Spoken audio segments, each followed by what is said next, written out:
Manhattan wasn't supposed to burn tonight. The rain came down in sheets over Midtown, turning the streets into rivers of neon and shadow. Somewhere beneath Times Square, the last subway train of the evening hurtled through the tunnel packed with commuters eager to get home. The lights flickered once, twice. Then the world split open. The train burst through into what should have been the 42nd Street station. Instead, the platform had transformed into something else entirely. Bone-white pillars rose where steel supports once stood. The tile floor had become scorched stone etched with symbols that burned red in the darkness. The advertisement panels twisted into contracts written in languages that hurt to read. A woman screamed. The sound echoed wrong, like the tunnel itself had learned to mock human terror. Above ground, the city began to tear. Reality folded like cheap paper. The Chrysler Building's Art Deco spire warped its geometry, bending toward angles that shouldn't exist. Streetlights burst in sequence down Lexington Avenue, replaced by flames that gave no warmth. The asphalt cracked in geometric patterns, glowing runes spreading like infection through concrete and steel. At the Sanctum Sanctorum, Stephen Strange felt it before he saw it. The wards flared gold screaming warnings into his mind. He moved to the window hands, already forming defensive patterns. Wong. His voice carried the weight of immediate crisis. His companion appeared at his shoulder within seconds. The smaller man's face went pale as he looked out over the city. Doctor, the dimensional barriers. I know. Strange's fingers moved faster, golden mandalas spinning into existence. Something's overlaying our reality. A pocket dimension, hell adjacent. Dormammu. No, this is different. More structured. Strange's eyes tracked the spreading corruption. Entire city blocks were phasing in and out of normal space, flickering between Manhattan and something else. Something worse. Someone's annexing territory. Industrial scale. The air itself began to smell wrong. Sulfur mixed with something sharper, more corporate. Like burning contracts and broken promises given physical form. On every screen in Times Square, the advertisements died. In their place, a message appeared. Not written. Burned. The same words repeated across thousands of displays, in letters of red fire, welcome to efficiency. And below that smaller, almost conversational, the age of individual contracts is over. Welcome to the future of soul collection. No signature, none needed. Anyone who'd ever read about demons and deals knew that tone. That particular brand of theatrical confidence. Mephisto. Strange's jaw tightened. His hands moved in complex patterns, weaving wards and barriers, buying time for whatever came next. But even as the golden shield spread outward, he felt the resistance. This wasn't a normal incursion. This was planned, engineered. Someone had turned a chunk of Manhattan into a factory, and the machinery was already running. Wong moved to the communication arrays. I'll alert the Avengers. Do it, and Wong. Strange didn't look away from the spreading corruption. Start the evacuation protocols. Get everyone out of the affected zone. How large is the zone? Strange's expression went grim as he felt the boundaries of the intrusion. 12 city blocks, and growing. Somewhere in the darkness between dimensions, a rift no one had noticed began to pulse. Not part of Mephisto's design. An accident. A resonance. Two different frequencies of hell momentarily aligned. The rift tore wider, and something fell through. The cloak of levitation swept Strange through Manhattan's night sky, rain slashing against invisible shields. Below him, The city bled, not blood. Something worse. Reality itself leaked from the wounds. Wong's voice crackled through the communication spell, tinged with an urgency Strange rarely heard from his disciplined colleague. Eastern perimeter is holding, but the civilians trapped inside. I see them. Strange did. His enhanced perception picked out hundreds of souls caught in the annexation zone, their life signatures flickering between stable and something else. Something that registered as already claimed. We get them out, all of them. Then we seal this. Doctor, the rate of expansion? I know. Strange landed on the roof of a building at the edge of the corruption. The boundary was visible here, a shimmering membrane, where Manhattan ended and hell began. Through it he could see streets that were almost familiar. Almost. The angles were wrong. The shadows moved independently. And everywhere those burning contracts drifting through the air like diseased snow. He raised both hands and began to work. The spell took shape slowly, precisely. Golden light traced intricate patterns in the air, spreading outward in concentric circles. This wasn't a barrier to keep something out. It was a quarantine. A line drawn in reality itself that said this far and no further. The magic resisted. Whatever force Mephisto had deployed to anchor his hell pocket had weight momentum. It wanted to grow. Strange felt sweat bead on his forehead as he pushed back, feeding more power into the containment. The cloak flared around him, helping to channel the energies. Slowly, grudgingly, the expansion stopped. Perimeter established, Wong confirmed. 12 blocks. The boundary is stable. For now. Strange lowered his hands, but kept the spell active, feeding it a steady stream of power. It would hold. It had to hold. Begin evacuation. Get everyone behind the line. In the streets below, the operation had already started. Strange caught glimpses of red-clad figure moving through the shadows near the southern boundary. Daredevil. The Hell's Kitchen vigilante navigated the chaos with practiced efficiency, his enhanced senses guiding terrified civilians through subway tunnels and service corridors that the annexation hadn't yet corrupted. This way, keep moving. Don't look at the walls. Daredevil's voice carried up from the tunnels, steady and calm. Professional. He dealt with his share of supernatural crises. This was just another Tuesday writ large. A figure in black leather appeared on a nearby rooftop, dark glasses reflecting the hellfire glow. Blade didn't announce himself, didn't need to. He surveyed the western edge of the corruption with the cold assessment of a predator evaluating prey. Demons! His voice carried across the gap between buildings. Hell Lord. Strange didn't elaborate. Didn't need to with Blade. The vampire hunter understood the distinction.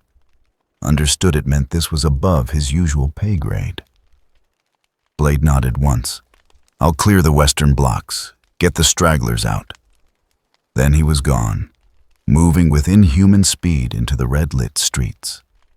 Strange knew he wouldn't see the hunter again tonight. Blade worked alone, efficiently, and without fanfare. By the time the sun rose, anyone still alive in the western sector would be safely behind the quarantine line, whether they remembered how they got there or not. Wong appeared at Strange's side in a shimmer of displaced air. His normally composed face showed strain. The evacuation is proceeding. But Dr. Whatever's creating this annexation, it's not just overlaying our dimension, it's converting it. The longer people stay inside, the more they become part of it. I know. Strange's jaw tightened. How long do we have? Hours, perhaps less for those closest to the epicenter. Then we work faster. The sanctum's wards pulsed in Strange's awareness, a secondary concern demanding attention. The building itself was resisting the corruption, ancient protections flaring against the intrusion. But it was costing power. Power he'd need for what came next. Deep in the annexation zone, something new registered on Strange's mystical senses. A spike of energy that didn't match the Hell signature. Different frequency. Foreign. Before he could investigate, the boundary shuddered. Not from Mephisto's side. From outside. From the spaces between dimensions. A rift opened 3 blocks into the corrupted zone. Not large, not dramatic. Just a tear in the fabric of reality there, and gone in a heartbeat. And someone fell through. Strange felt it happen, felt the dimensional displacement. But by the time he focused his perception on the location, the rift had sealed itself. Collapsed like a wound trying to close. What remained was a presence, human, or human adjacent. The signature was Strange, mixing mortal and something else in a combination. Strange had never encountered. Not demon, not angel, not anything in his considerable catalog of supernatural entities. Wong, did you... I felt it. Something just entered the zone. Not Mephisto's doing. No. Wong's eyes narrowed. An accident. Strange watched the newcomer's energy signature stabilize. Whoever or whatever had just arrived wasn't panicking, wasn't fleeing. After a moment of apparent orientation, the presence started moving. Not toward the boundary, toward the heart of the corruption. Accident or not? Strange said quietly, "We have a new variable." Far below, in an alley that flickered between Manhattan brick and Hell architecture, Dante pushed himself to his feet. The landing had been rougher than usual. The dimensional transit had felt wrong, like falling through a door that kept changing which room it opened into. He brushed water off his red coat and took stock. Rain, city, tall buildings. Could be anywhere, but the style felt American. New York, maybe. The smell, though. That was unusual. Under the wet pavement and car exhaust, something else. Sulfur. Contract parchment.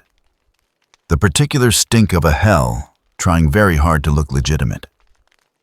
"Well," Dante said to nobody in particular, "this is new."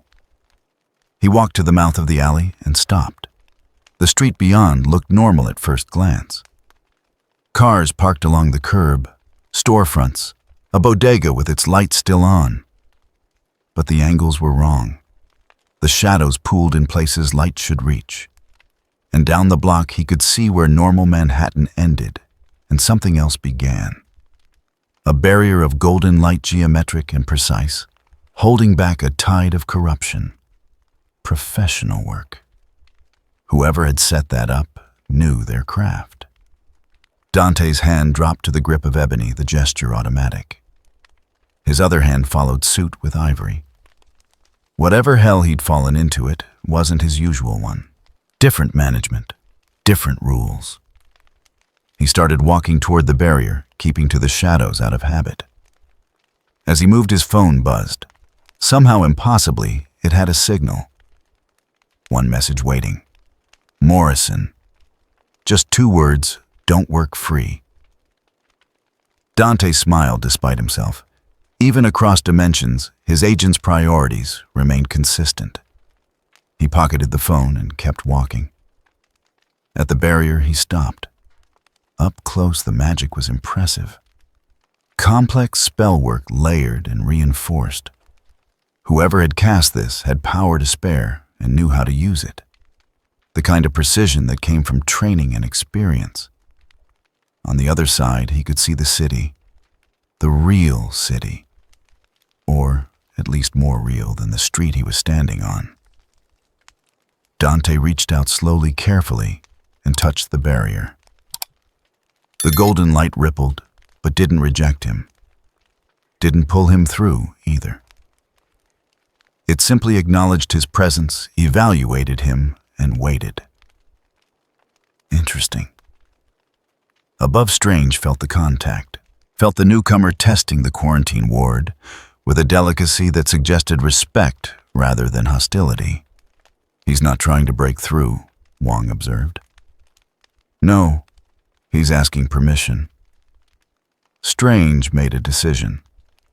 The barrier required all his focus to maintain. The evacuation was ongoing. And now, there was someone inside the zone who, by all evidence, wasn't supposed to be there, but also wasn't contributing to the problem. Variables. Strange didn't like variables. But sometimes you worked with what you had. He adjusted the ward, creating a small passage. An invitation. In the alley, Dante watched the barrier open. A doorway just large enough, just long enough. He considered his options. Stay in discount hell, or step through and meet whoever was running this operation. Well, he said, and stepped through. Let's see what kind of day this turns into. The barrier sealed behind him. Strange tracked the newcomer's approach through the sensor net of spells that blanketed this part of Manhattan. Fast, confident, moving like someone who'd walked through worse and come out the other side. Wong materialized at his side again. Should I prepare a containment? No, let him come. Strange's eyes never left the approaching signature. I want to know what walks into hell and walks back out without asking for directions. Minutes later, Dante rounded the corner onto the street where Strange waited. He took in the floating cape, the dramatic collar, the glowing amulet, and the general wizard aesthetic with the practiced eye of someone who'd seen his share of magic users. Strange, for his part, studied the white-haired man in the red coat with equal assessment. The guns were obvious. The sword less so, but there. And under it all, that strange hybrid signature. Human, but touched by something else. Something old. You're not from around here, Strange said. Dante shrugged. Just passing through, didn't mean to crash the party. This party wasn't meant for anyone. Strange gestured at the corruption spreading behind the barrier. You're inside a hell incursion. Most people would be running the other direction. I'm not most people. Dante looked past Strange at the quarantine zone, then back. And that's not most hells. Somebody's getting creative with the real estate. Strange's expression shifted slightly. Surprise, maybe, or recognition that whoever this was, he understood what he was looking at. Dr. Stephen Strange, Sorcerer Supreme, and you are Dante. No last name, no elaboration. I hunt demons, among other things. This isn't your jurisdiction. Didn't say it was. Dante's eyes tracked back to the barrier, to the hell bleeding through Manhattan streets. But hell's hell. And that smells like someone trying to industrialize the soul collection business. Strange's jaw tightened. The observation was too accurate to be coincidence. You've dealt with this before. Different franchise. Same basic scam. Dante met Strange's gaze steadily. Look, I don't know how I got here, and I'm guessing you didn't send the invitation. But I'm here. And from where I'm standing, you've got a problem that's about to get worse. We're evacuating the civilians. Good start. Then what? You seal the breach and hope whoever set this up gets bored and goes home. Strange didn't answer immediately. Because Dante was right. Quarantine bought time, evacuation saved lives. But neither solved the fundamental problem. Someone had annexed a piece of Manhattan to hell, and that someone had resources, planning, and ambition. We handle it, Strange said finally. We? Dante raised an eyebrow. I handle it. Right. Dante looked back at the barrier at the streets beyond where something massive was taking shape. Your city, your rules.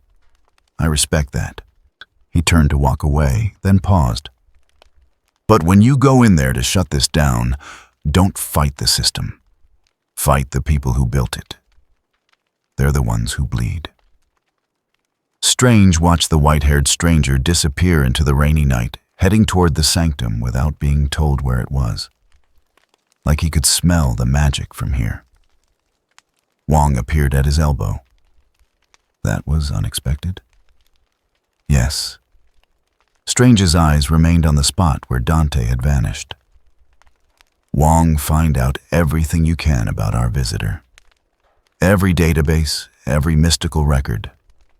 I want to know who just offered to help dismantle a Hell Lord's operation. You think he's trustworthy?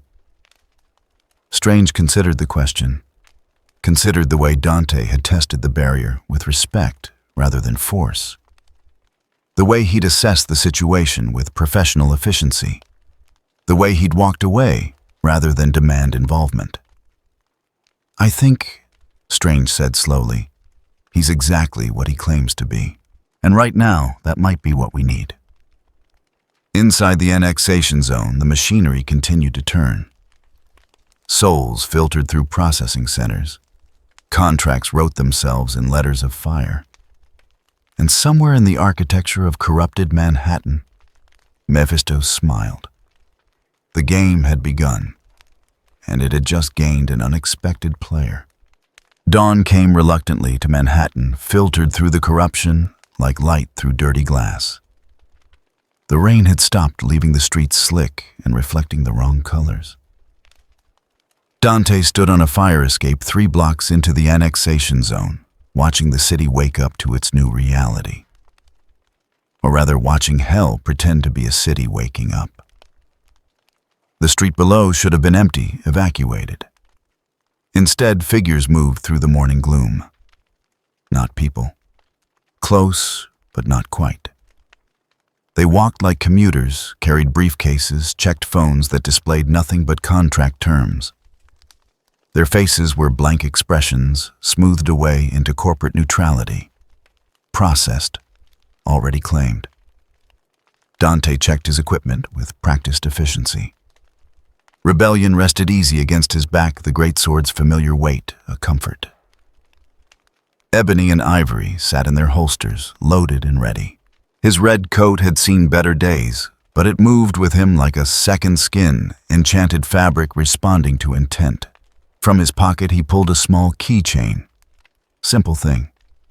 Metal slightly worn. The name, Nero, stamped into it in block letters.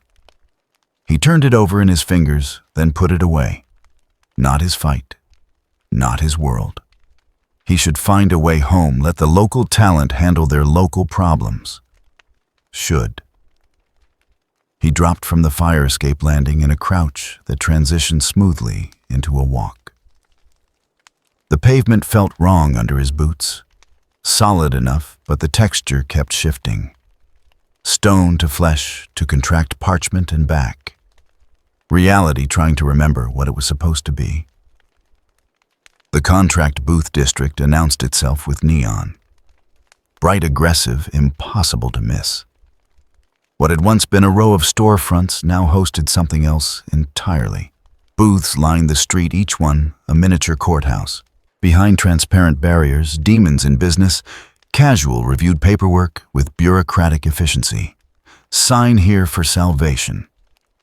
Read one banner in letters of fire. Debt forgiveness, inquire within promised another. Special today, eternity for the price of tomorrow. Dante walked past the first booth, studying the setup. The souls lined up weren't fighting, weren't even scared, most of them. They waited patiently, clutching numbered tickets, faces slack with the kind of resignation that came from believing there were no other options. A demon in a pressed shirt looked up from its desk as Dante passed. Smiled with too many teeth. Sir, can I interest you in our premium afterlife package? First consultation is complimentary. Dante kept walking, counted the booths. 12 on this block alone, each one processing a steady stream. The math was ugly. Souls per hour multiplied by hours, multiplied by blocks. Industrial scale wasn't an exaggeration. This was a factory floor. At the end of the block, he stopped, turned around, looked back at the neat rows of booths, the orderly queues, the professional demons making their pitch. Someone had put a lot of thought into this. Made it clean, efficient, removed the drama and the fear, and turned damnation into a transaction. Dante hated it more than he'd hated anything in a long time. He drew ebony and ivory. "New policy," he announced to the street at large. "No soliciting." The first shot took out the neon sign above Booth 3. The second shattered the transparent barrier of Booth 7. The demons looked up from their paperwork confusion, giving way to alarm as Dante opened fire in earnest. Glass exploded. Contract ledgers went up in flames that had nothing to do with hell. Dante moved through the district like a storm, each shot placed with surgical precision. Not killing the demons. Not yet. Just destroying their infrastructure. The booths, the signs, the carefully organized stacks of soul claim forms. A demon lunged at him from booth 5, abandoning all pretense of professionalism. Dante sidestepped, let it overextend, and brought rebellion around in a clean arc that split the creature from shoulder to hip. It dissolved into ash and broken contracts. "That one was self-defense," Dante said to nobody in particular, already moving to the next booth. The processed souls scattered their programming, breaking under the sudden violence. Some ran, others stood frozen, trying to reconcile the orderly hell they'd been sold, with the white-haired man systematically destroying it. Dante didn't try to explain.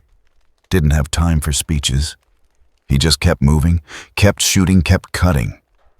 Booth after booth fell to coordinated destruction. When a demon tried to stop him, he eliminated the threat and moved on. When they ran, he let them go. This wasn't about body count. This was about the message. By the time he reached the end of the second block, alarms were ringing. Not physical sirens. Something deeper felt rather than heard. The hell annexation's immune system recognizing an infection. Good. He wanted their attention. A voice echoed across the corrupted streets, sourceless and smooth as oil. Vandalism. How? Pedestrian. Dante reloaded ebony, not bothering to look for the source. You prefer demolition, I can work with that. You're destroying property that doesn't belong to you. Funny. I was about to say the same thing. Dante holstered his guns and drew rebellion properly, the greatsword catching what passed for light in this place. Manhattan's not yours. Neither are the people. They signed. Under duress. In a jurisdiction you annexed without permission. I've seen this scam before. Different branding, same product. Dante started walking toward the next cluster of booths. You want to run hell, fine, but you don't get to franchise it. The temperature dropped. The street buckled asphalt cracking in geometric patterns. From the fissures, chains began to emerge. Not ordinary metal. These were forged from binding clauses and fine print physical manifestations of legal obligation. Dante cut the first chain that reached for him without breaking stride. The metal parted like paper. Cute, he said. But I don't do contracts. Everyone signs eventually. It's simply a matter of finding the right terms. Yeah. What are you offering, power, wealth? Lost loved ones back from the grave. Dante's tone stayed conversational, almost bored. I've heard it all. The answer's still no. More chains erupted from the street faster now, wrapping around light posts and fire hydrants, creating a web of supernatural obligation. Dante moved through them like a dancer, rebellion singing as it cut. Each severed chain dissolved into smoke and broken promises. He was 3 blocks in now, leaving a trail of demolished infrastructure behind him. The processed souls had mostly fled or snapped out of their programming. The demons had abandoned their posts, retreating to regroup or report. And the voice that claimed ownership of this annexed hell had gone silent. Dante found what he was looking for at the intersection of 5th Avenue and what the street signs claimed was 34th, though the numbers kept changing when he wasn't looking directly at them. A building. Glass and steel rising higher than the structures around it. But where those had been converted, transformed, corrupted, this one looked like it had been built here, grown here. A tumor of pure hell architecture, wearing Manhattan like a disguise. The Soul Tax Tower. Through the lobby windows he could see the machinery. Souls ascending in glass tubes sorted and cataloged. Energy harvested and redirected.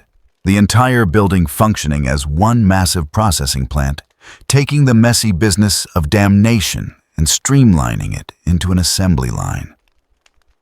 Now that, Dante said, is just insulting.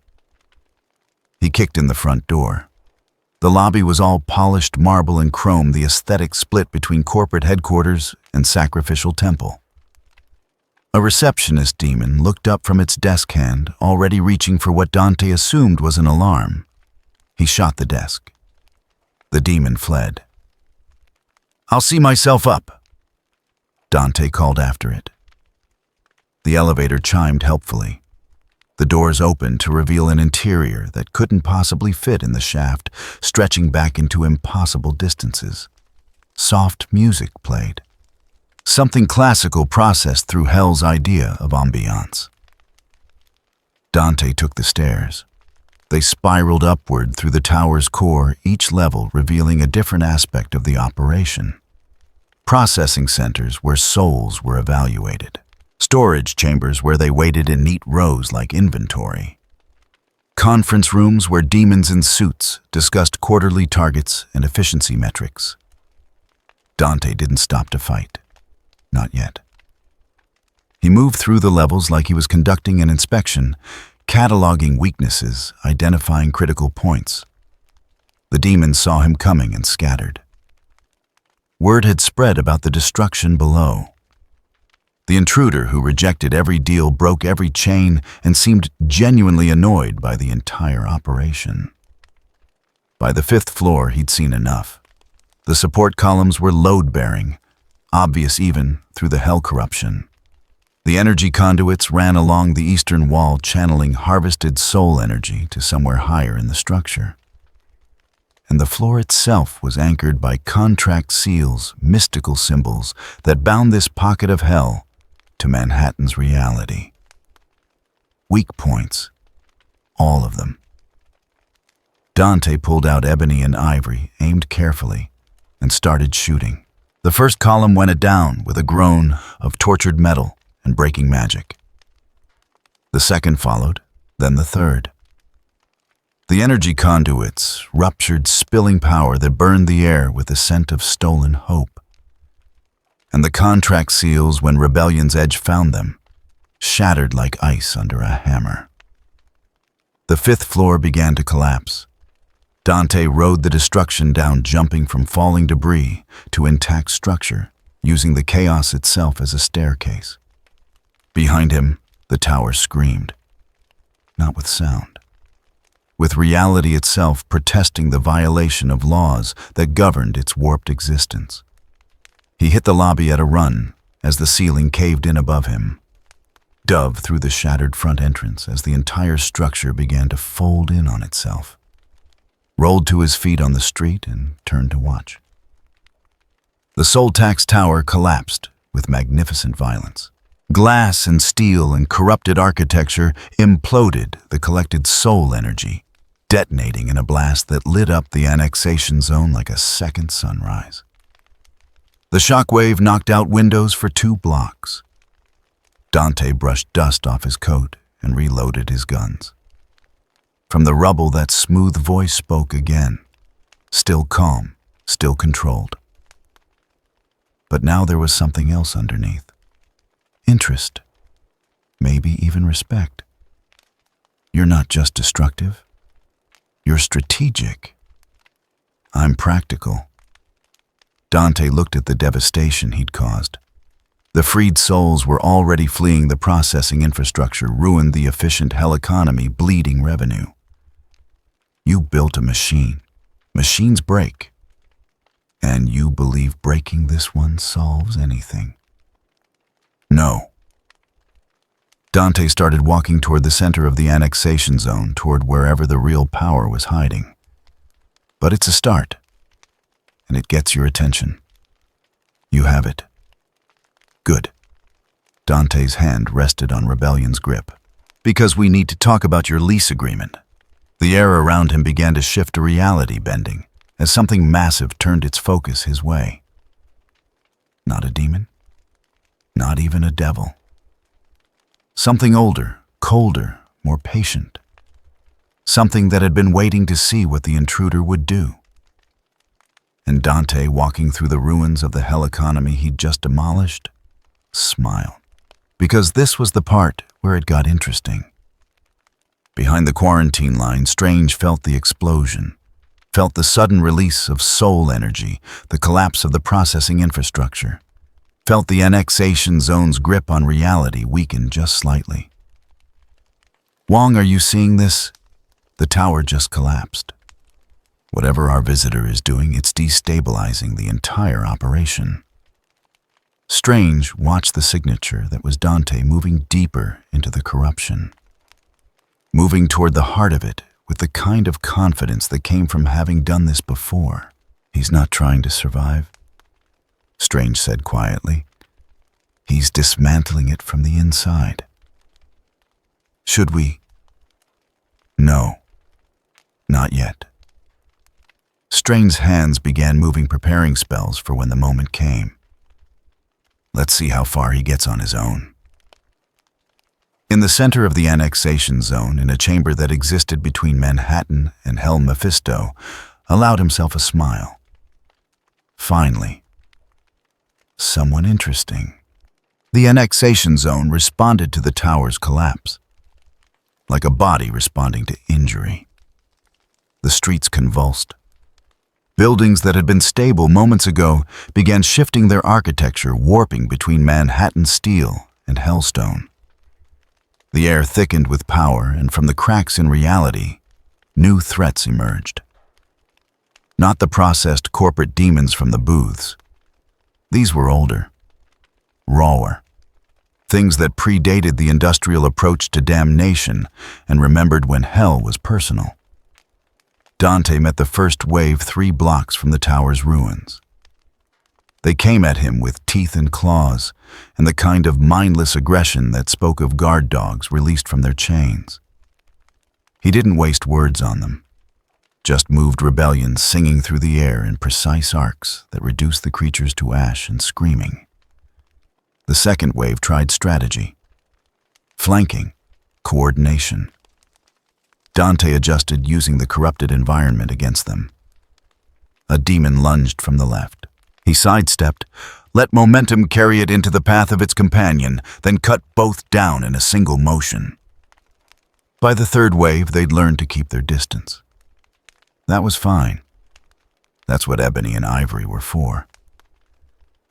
He walked through the slaughter without breaking stride, reloading by muscle memory, already thinking 3 moves ahead. The demons weren't the point. They were a response. A symptom of whoever was running this operation realizing that containment had failed and escalation was necessary. Good. Escalation meant he was getting close to something important. The street ahead split around what looked like a plaza. In the center, a fountain that couldn't decide if it was pumping water or liquid fire. And beyond that, rising like a promise of violence, another structure.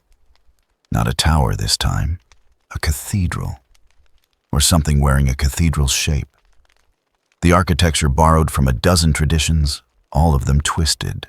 Stained glass windows depicted contracts being signed in blood.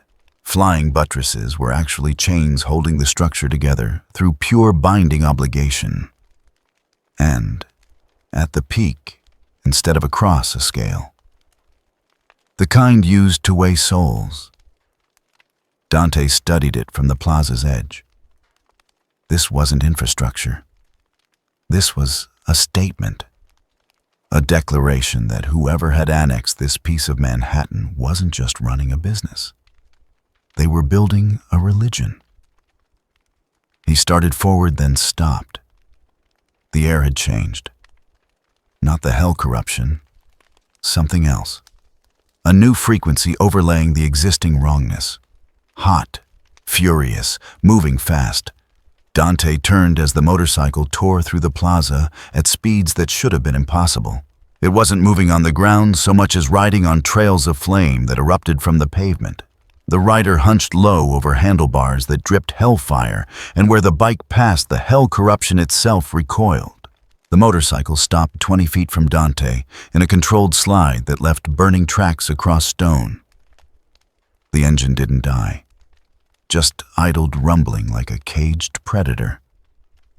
The rider straightened, leather jacket, chains, and a skull where a head should be wreathed in flames that burned without consuming.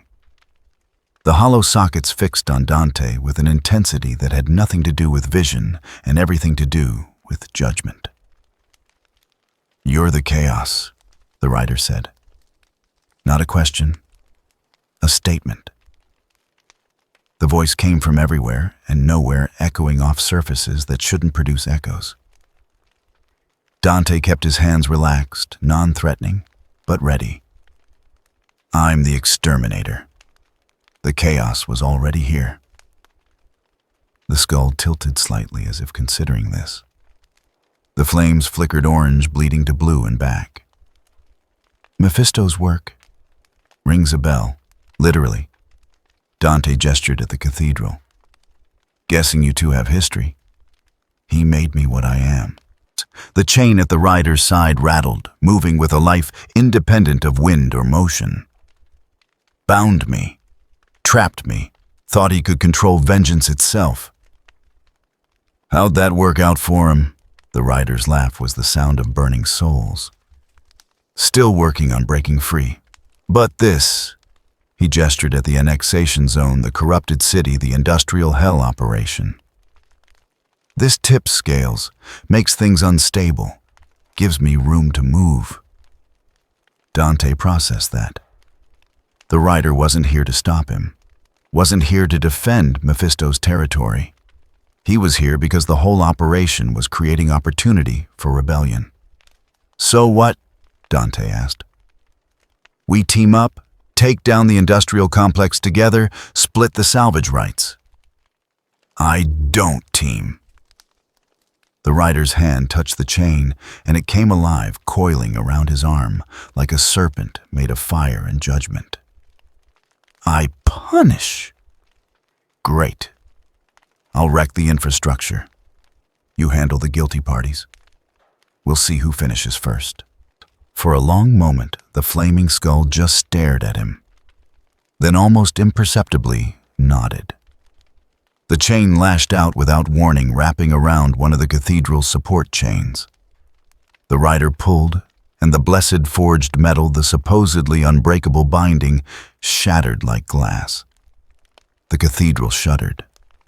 Dante grinned. "Starting without me?" He raised ebony and ivory and opened fire on the stained glass windows. The panes exploded inward, raining blessed shards onto the plaza. Where they landed, the hell corruption hissed and retreated, as if the cathedral's own materials were toxic to the power that sustained it.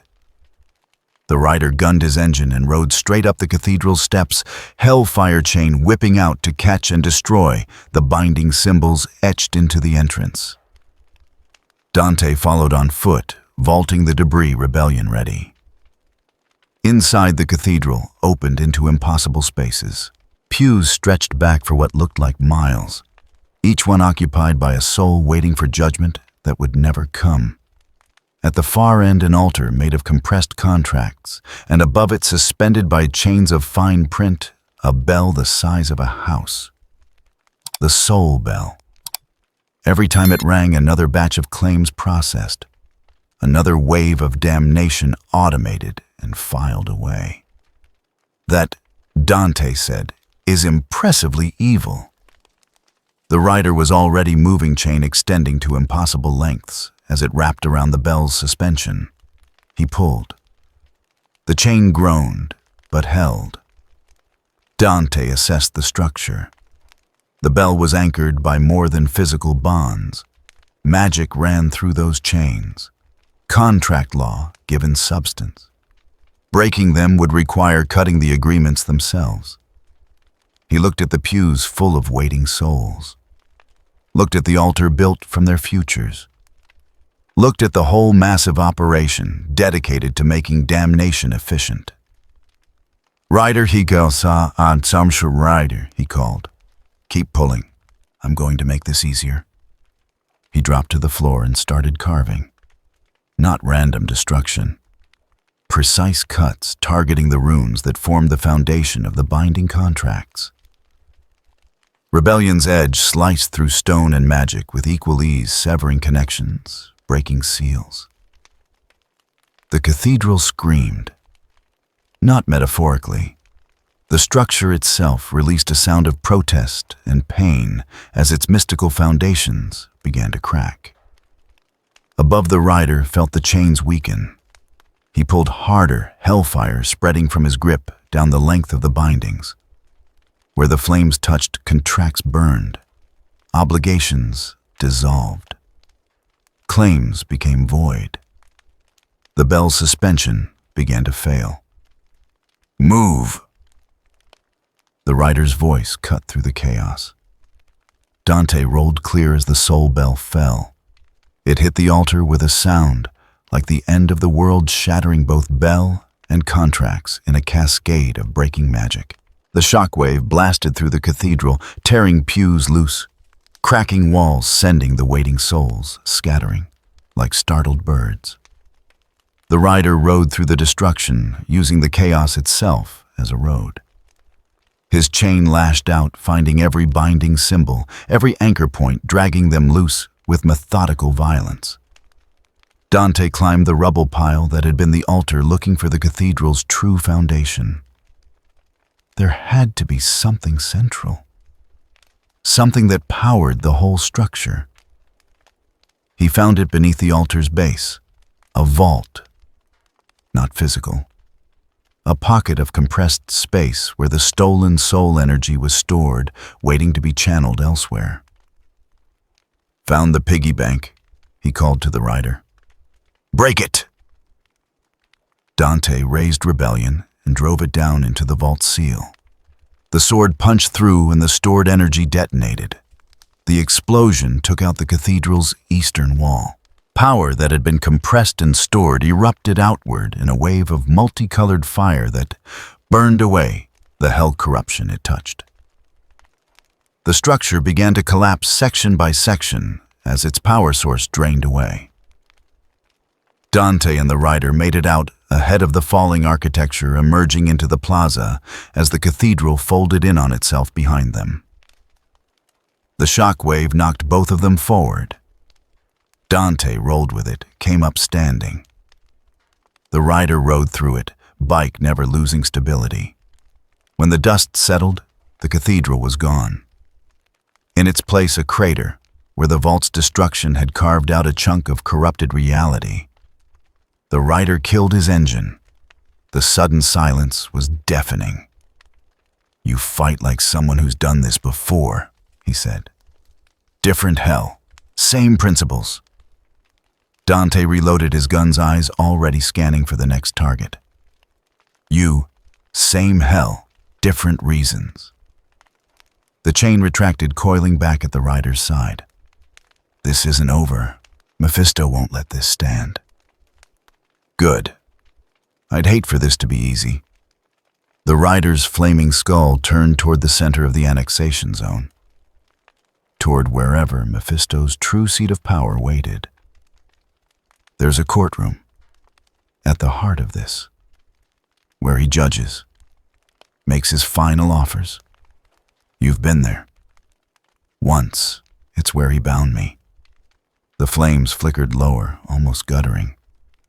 If you go in there, he'll offer you everything.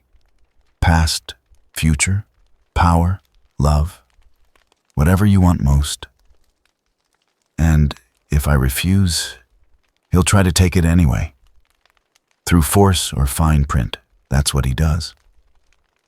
The rider looked at Dante directly. You sure you can say no? Dante thought about that. Thought about what Morrison would say.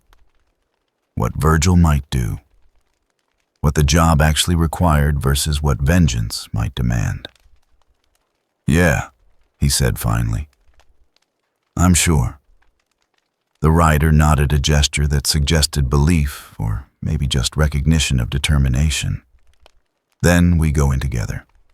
You break what can be broken. I judge what deserves judgment.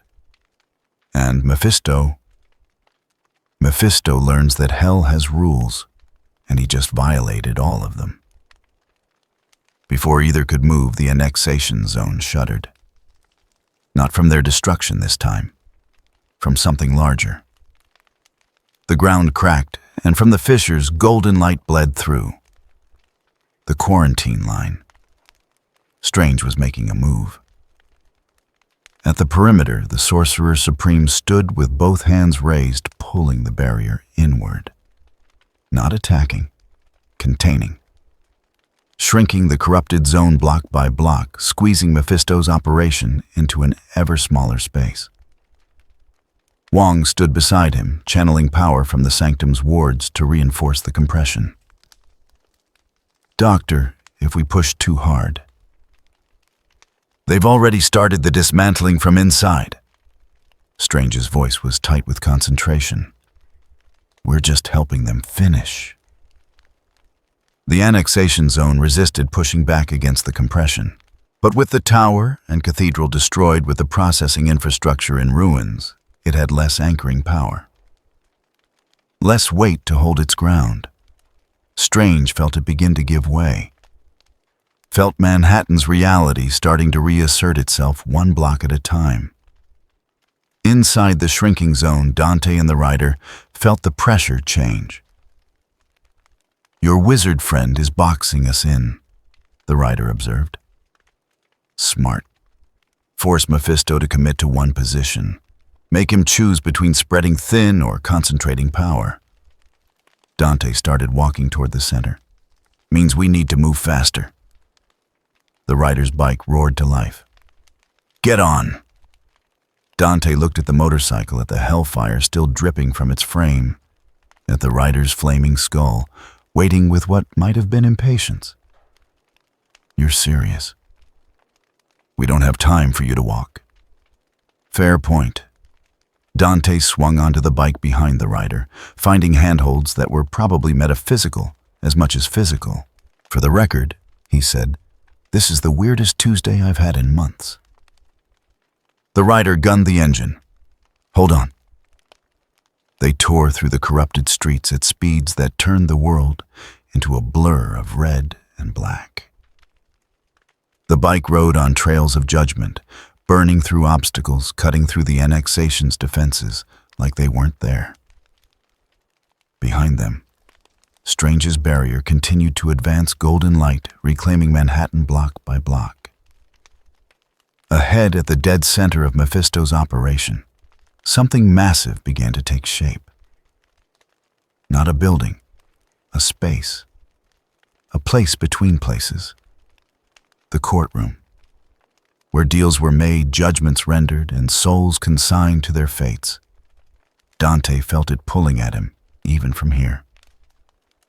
A gravity that had nothing to do with physics and everything to do with inevitability.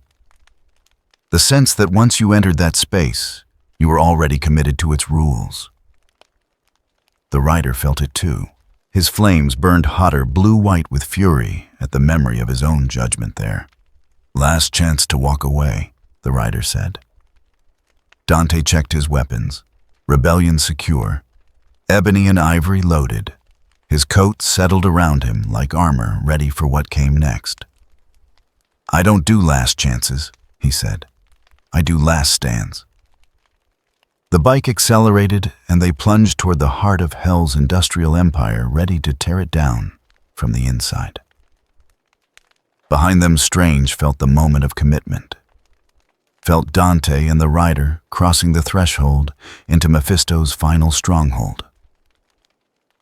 "Wong," he said quietly. "Prepare the extraction wards. If they survive what's coming, they'll need a way out. And if they don't survive..." Strange's hands never stopped moving, maintaining the compression, buying the fighters inside every second he could. "Then, we seal the breach and hope their sacrifice was enough." In the courtroom, Mephisto felt them coming, felt the destruction they'd wrought, felt the challenge inherent in their approach, and smiled. Finally, opponents worth the effort. Let them come. Let them think they could win. The courtroom was where he'd broken better souls than these. The courtroom didn't have an entrance. One moment Dante and the rider were racing through corrupted streets. The next, they were inside. The transition happened without warning, without sensation. Just a shift in reality that left them standing in a space that couldn't exist but did anyway. The rider's bike died. Not mechanically. The engine was fine. But the hellfire that powered it guttered and went out as if the flames themselves recognized they were in a place where they no longer held authority. Dante felt it too. A weight settling over him. Not physical. Something deeper, like gravity, but for choices, for consequences, the kind of pressure that came from standing in a place where rules were absolute and mercy was a contract clause. The courtroom stretched in all directions, vast and intimate at once. The floor was polished obsidian, reflecting not light, but intent. The walls were lined with shelves that held contracts instead of books, each one glowing faintly with the trapped futures inside. And at the far end, raised on a dais of compressed obligations, sat the throne. Mephisto materialized there without fanfare. No smoke, no dramatic appearance. He was simply present as if he'd always been waiting. The demon wore form like a well-tailored suit. Humanoid, elegant, with features that shifted subtly depending on who was looking. To Dante, he appeared as something between a corporate executive and a classical devil. Horns that could have been decorative or functional. Skin that might have been red or just lit that way. Eyes that held the patience of something that had been making deals since before humanity learned to write. "Welcome," Mephisto said. His voice was the same one that had spoken through the annexation zone. But here it had weight, substance. "I've been curious about you since you demolished my processing center." Dante's hand moved toward rebellion. The sword was still there, still solid. But the weight of the courtroom made drawing it feel like moving through water. "Curious enough to pull us into your parlor." Dante kept his voice level. Professional. "That's either brave or stupid." "Neither. Efficient." Mephisto leaned forward slightly. "You've cost me a significant investment. Infrastructure, personnel, revenue streams. I could send more demons, more defenses. We could dance through what's left of my annexation zone until the Sorcerer Supreme's barrier crushes it all to nothing." He paused. "Or we could skip to the negotiation. Not interested in..." "Everyone says that." Mephisto's tone carried something that might have been amusement. "At first, then they hear the offer. The rider moved, chain rattling as it came alive in his grip. "You can't bind us here. Not both of us. Not anymore." "Can't I?" Mephisto gestured and the courtroom responded. The floor beneath the rider's feet began to glow with symbols. Not trapping him, just reminding him. "You're still mine, Johnny Blaze. Still carrying my gift. Zarathos may rage and burn, but the contract that bound you both still holds." The rider's flames flickered blue-white with fury, but also something else. Uncertainty. The recognition that Mephisto was right. Dante watched the exchange, filing information away. The rider had warned him about this place, about what Mephisto could do here. But knowing about a trap and standing in one were different things. "And you," Mephisto turned his attention back to Dante. "You're the interesting variable. You don't belong here. Not in this dimension. Not in this conflict. You fell through a crack between hells and decided to make it my problem." He smiled. "I respect that. It shows initiative. Get to the point. The point is choice." Mephisto rose from his throne, descending the dais with measured steps. "You've been fighting for hours, destroying what I built, freeing souls I'd claimed, all very heroic.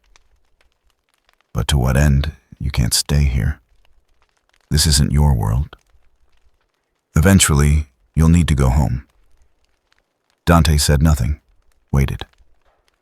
"I can arrange that," Mephisto continued.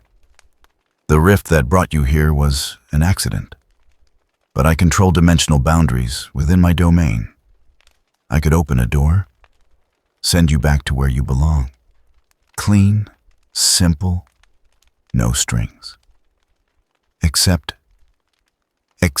you stop breaking my things. You walk away. Let me rebuild. Let me operate. This annexation zone collapses, yes, but I have others, other cities, other dimensions. The business continues.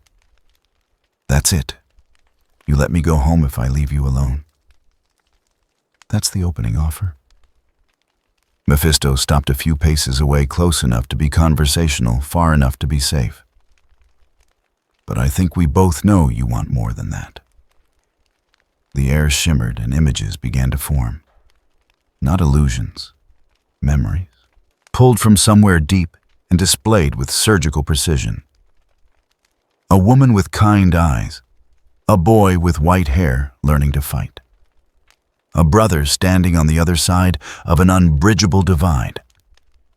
A life that could have been different if choices had gone another way. Dante's jaw tightened. "Don't. I'm not creating these.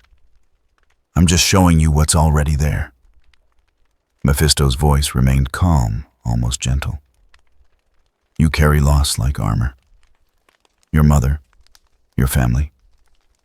The weight of being half of something you can never fully embrace or reject. I can fix that. You can't bring back the dead. No. But I can rewrite the timeline. Give you the life where none of it happened. Where your mother lived. Where you and Virgil grew up without the weight of your father's legacy crushing you both. Where you were just normal."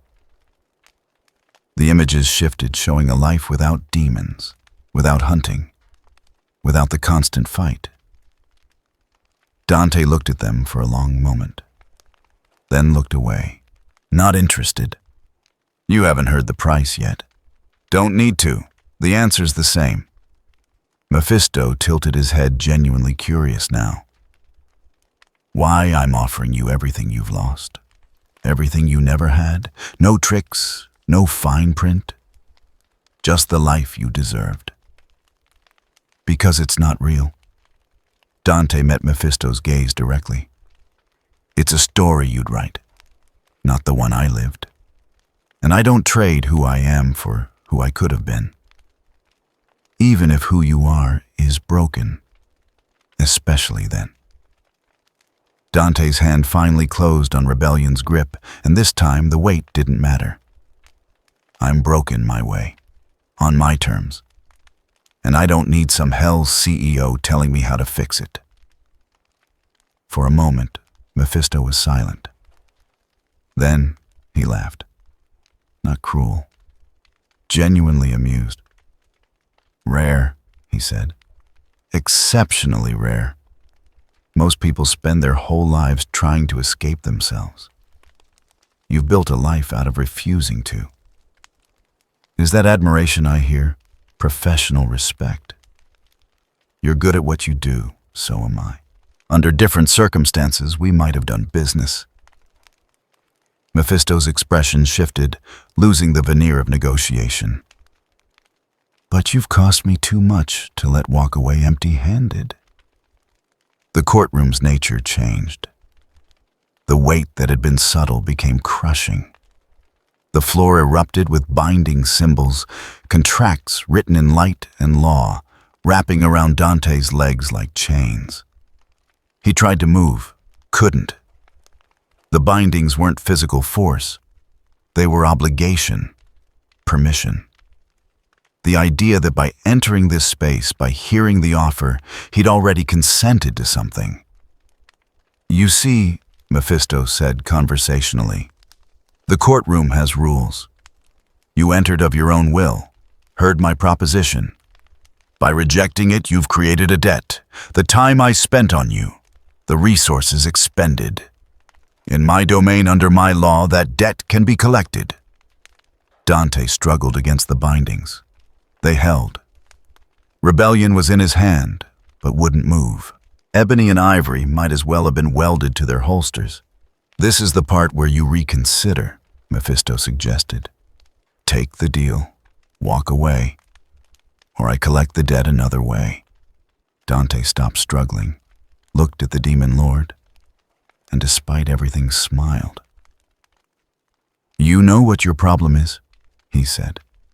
You think everything has a price, that everyone can be bought or bound or broken down until they sign. Everyone can. Not me. The smile widened. Because I don't recognize your authority. I didn't ask to be here. Didn't consent to your rules. And I sure as hell don't owe you anything. The law, your law, in your courtroom, in your pocket dimension that shouldn't exist. Dante's voice dropped, losing all humor. But I'm not from here. And where I come from, demons don't get to make the rules. The bindings flickered, just slightly, but enough. Mephisto saw it, saw the will behind it, saw that Dante meant every word, and was prepared to burn down the entire concept of cosmic law to prove it. Interesting, he said quietly. You actually believe you can just opt out. Watch me. The writer, who'd been silent throughout the exchange, chose that moment to act. His chain, which had been coiled and dormant, suddenly lashed out. Not at Mephisto, at the throne, at the symbol of judgment that anchored the courtroom's power. The chain wrapped around the throne's base and pulled. The writer's flames, which had been dampened, erupted back to full fury, blue-white and hungry. Zarathos, the spirit of vengeance, finally finding something worth judging. You want to talk about debts? The writer's voice echoed through the courtroom. Let's discuss yours. The throne cracked.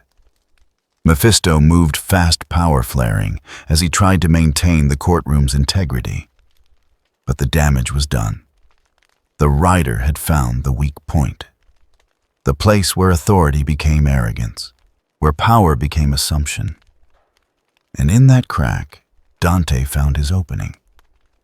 The bindings held him through law, through the idea that presence implied consent. But the writer's attack had broken the symbol of judgment, had challenged the foundation.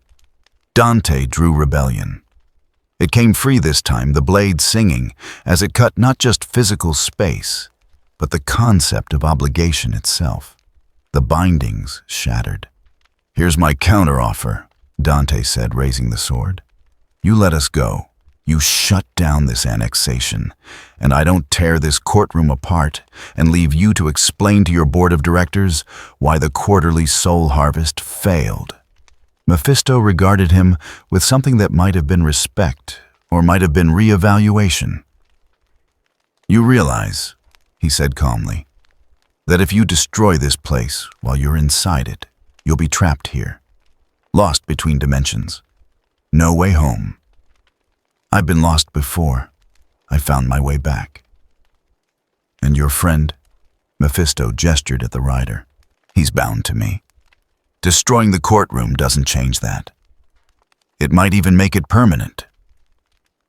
The rider's flames didn't waver. "Some prices are worth paying."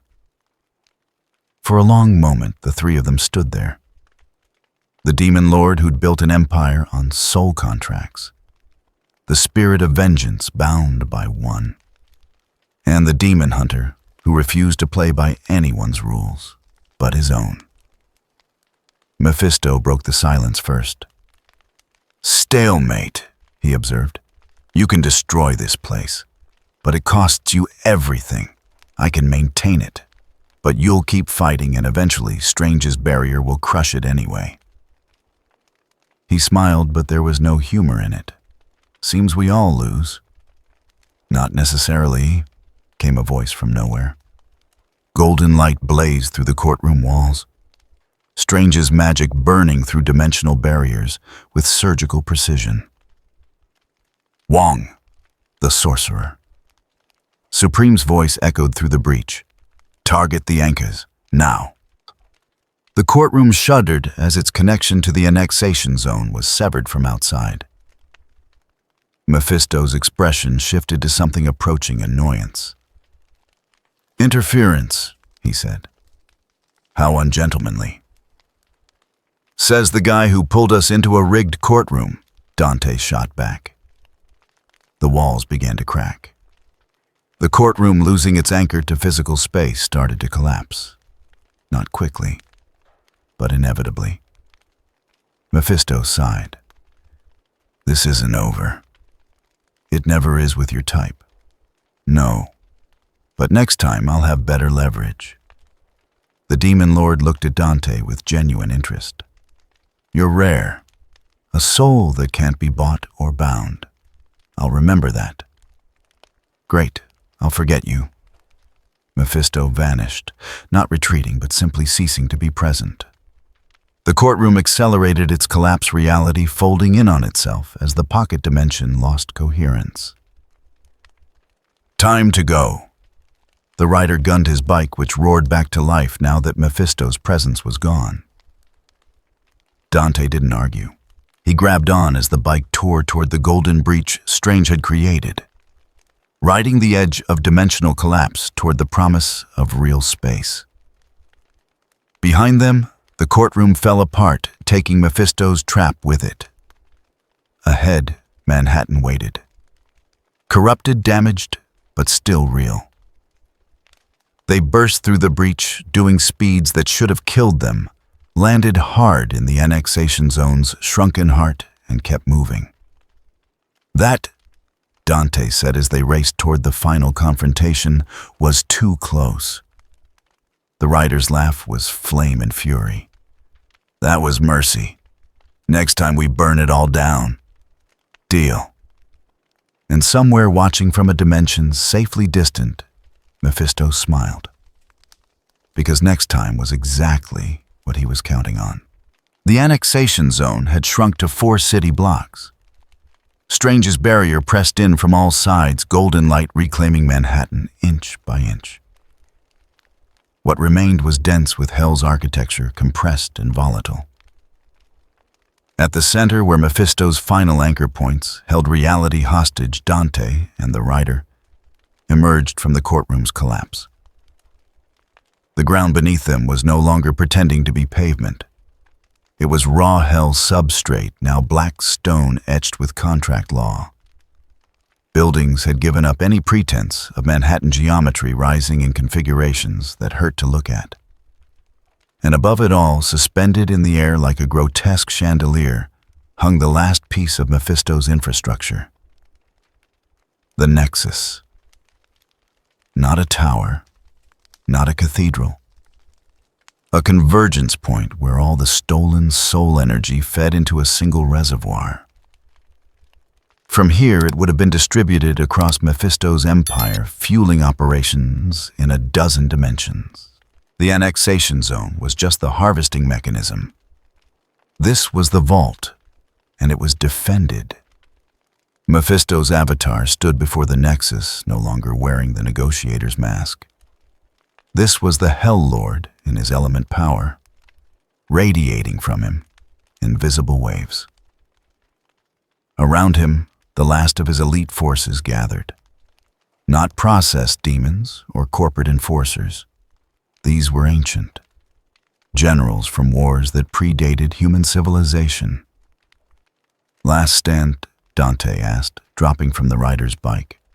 His or ours? The rider's chain was already burning hungry for judgment. Why not both? From beyond the barrier, Strange felt the confrontation crystallizing. Felt the moment approaching where everything would either resolve or spiral beyond recovery. Wong, I need you to maintain the compression. Don't let it slack for any reason. What are you going to do? Strange's hands began weaving the most complex spell pattern he'd attempted in years. Not an attack, a surgical intervention. I'm going to give them an opening. They'll only have one shot at it. At the sanctum, Wong channeled power into the barrier network, keeping the pressure constant. His hands trembled with the effort, but he held. Inside the shrinking zone, Mephisto spoke. Not to threaten, not to negotiate, simply to acknowledge. You've destroyed my operation, freed the souls I'd claimed, cost me more in a single night than I've lost in a century. His voice carried something that might have been respect. I should kill you for that. Should, Dante noted. But won't. Oh, I'll try. But I suspect it won't be simple. Mephisto gestured and his forces moved, not attacking yet, positioning. You're not just strong. You're incompatible. You don't fit into the rules that govern this place. Told you that already? Yes, but I didn't fully appreciate what it meant. The Demon Lord's form rippled power condensing. It means you're dangerous, not just to this operation, to the concept of hell itself. If others learn that cosmic law can simply be ignored, might put you out of business. Precisely. Mephisto's smile was cold. Which is why you can't leave this place alive. The forces attacked. They came from all directions at once, coordinated and ruthless. Dante met them, with Rebellion the Great Sword, moving in arcs that seemed to anticipate where the demons would be, rather than where they were.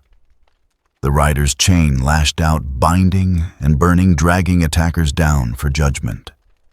But there were too many. And Mephisto himself hadn't moved yet, just watching, evaluating. Dante felt the pressure building, felt the weight of fighting in a place that actively resisted his existence. Every movement cost more energy than it should. Every strike drained reserves faster than normal. They needed to change the equation. The rider sensed it too. The Nexus. We take that down, his power base collapses. Can't reach it with this many guards? Then we make a path.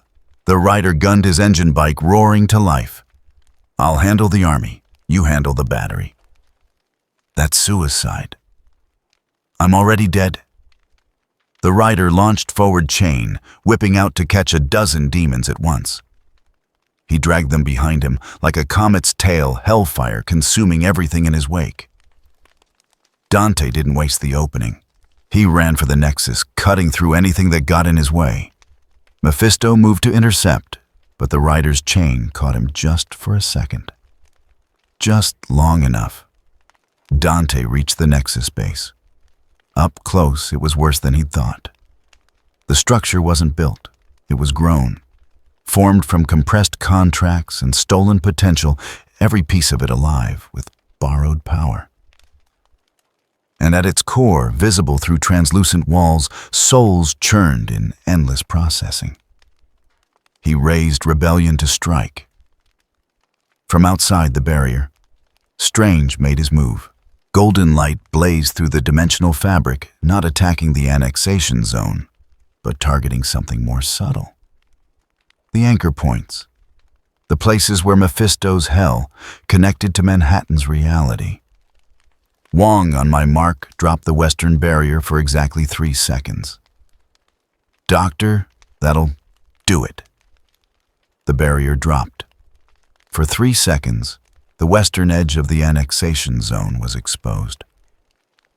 And in that window, Strange's spell struck, not destructive, surgical. Cutting the anchors, severing the connections that let Mephisto's power maintain its grip. The Nexus shuddered. Dante felt it. Felt the structure lose stability. Felt Mephisto's power fluctuate as its foundation weakened. This was the moment.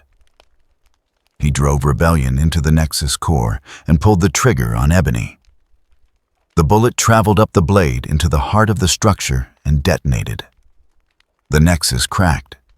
Mephisto roared, abandoning his fight with the rider to rush toward his collapsing infrastructure. Too late.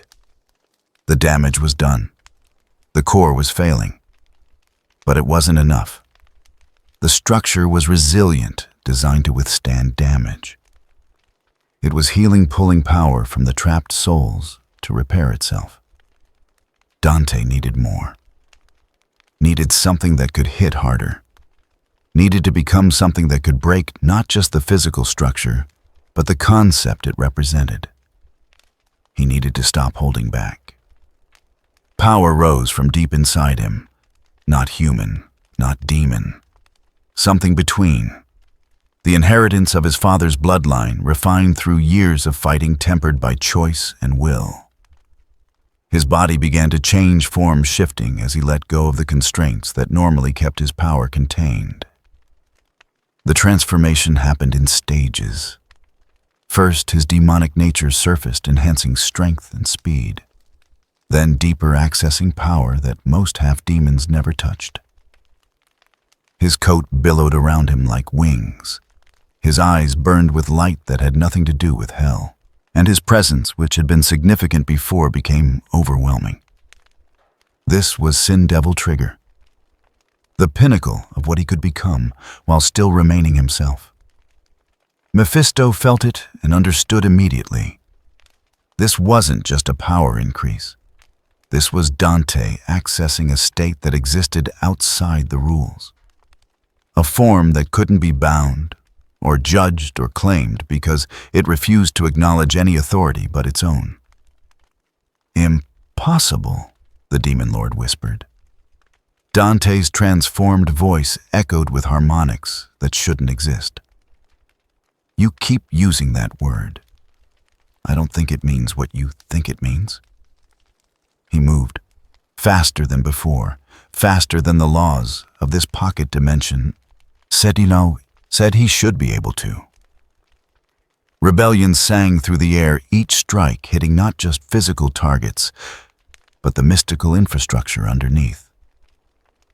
The Nexus cracked wider with every blow. The rider, seeing Dante's transformation, pushed his own power higher.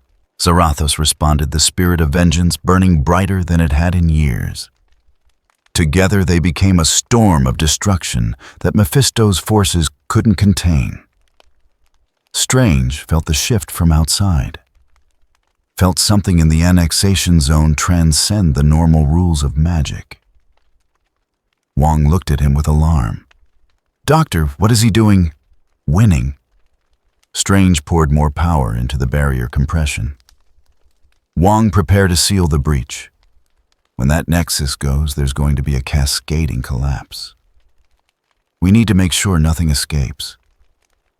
Inside, Dante reached the Nexus heart. The transformed state gave him clarity, let him see the structure's true nature. It wasn't just holding power, it was creating a loop. Taking souls, extracting energy, using that energy to claim more souls. A perpetual motion machine of damnation. And like any machine, it had a point of failure. He found it buried deep in the core, a single contract. The original agreement Mephisto had made to anchor this annexation to Manhattan. The seed from which everything else grew. Dante punched through the Nexus wall, reached into the heart, and grabbed that contract. Mephisto felt it. Don't. Too late. Dante pulled. The contract came free, and with it the entire system's foundation. The Nexus didn't just break. It inverted. All the power it had been containing erupted outward in a wave that consumed everything in its path. The rider rode ahead of the blast chain wrapped around as many freed souls as he could carry, pulling them towards safety. Dante, still in his transformed state, moved through the explosion like it was standing still, cutting escape routes through the chaos. Mephisto's forces dissolved. The hell architecture crumbled. The annexation zone's grip on reality shattered. And Mephisto himself, his avatar weakened beyond recovery, retreated. Not destroyed. A Hell Lord couldn't be killed so easily, but defeated, driven from this dimension with his operation in ruins. As he faded, his voice carried one last message. This isn't over, Dante. I'll remember you. Get in line. The explosion reached its peak. Strange felt it coming and sealed the barrier, trapping the detonation inside the shrinking zone. The golden light blazed, containing forces that could have leveled the city. For 3 seconds, Manhattan held its breath. Then silence. The annexation zone was gone. In its place, 12 city blocks of normal Manhattan, scarred and damaged, but real. The hell corruption had been burned away. The souls that could be freed were free. The machinery of industrial damnation was rubble. Dante landed in the middle of what had been the Nexus, his transformation fading. He was back to normal, red coat settling around him, white hair disheveled but intact. Tired. Actually tired, which didn't happen often. The rider pulled up beside him, bike's engine dying to an idle. The flames around his skull had dimmed to almost nothing. You good? Dante asked. The rider considered. I'm still bound. Mephisto's contract still holds. But the annexation failing, it weakened his grip. Gave me room to breathe. That's something. More than I had yesterday. The rider looked at where the Nexus had been. You destroyed his operation, set back his plans by decades, made him retreat. That's not nothing. Just another day at the office. The rider's laugh was tired but genuine. If this is your office, I'd hate to see your vacation. The barrier began to lower. Strange descended from above, cloak billowing, looking drained but satisfied. Wong appeared beside him, via portal, equally worn. Impressive, Strange said simply. He looked at Dante with new appreciation. Reckless, destructive, but impressive. I'll take it. Dante glanced around at the destruction. Sorry about the city. The city will rebuild. It always does. Strange's gaze sharpened. But you're still here. Still in this dimension. The rift that brought you closed when the annexation collapsed. Dante had figured as much. So I'm stuck. Temporarily. I can open a dimensional passage, but it will take time to find your origin point. A few days, maybe a week. Great. Any hotel recommendations? Wong, despite his exhaustion, almost smiled. The sanctum has guest rooms. Given what you've done tonight, it's the least we can offer. The rider's engine rumbled. I should go. There's still work to do. Souls to guide. Vengeance to dispense. Thanks for the assist, Dante said. You broke Mephisto's machine. I just judged the guilty. The rider paused. If you're still here in a few days and you want to break something else, I know where more of his operations are. I'll think about it. The rider nodded once, then accelerated away, trailing hellfire into the Manhattan night. Within seconds, he was gone. Strange Dante and Wong stood in the ruins of what had almost been hell on earth. Come on, Strange said finally. Let's get you somewhere you can rest. And then you can explain exactly what that transformation was, because that wasn't normal demonic power. Dante followed, too tired to argue. As they walked through the damaged streets, emergency services beginning to arrive, he caught movement on a nearby rooftop. Just for an instant. A figure in dark clothes, a flash of blue energy. Then nothing. Dante smiled to himself. Virgil, watching, making sure his younger brother hadn't gotten himself killed in another dimension. Some things never changed. At the sanctum, Wong prepared tea, while Strange began the complex calculations needed to find Dante's home dimension.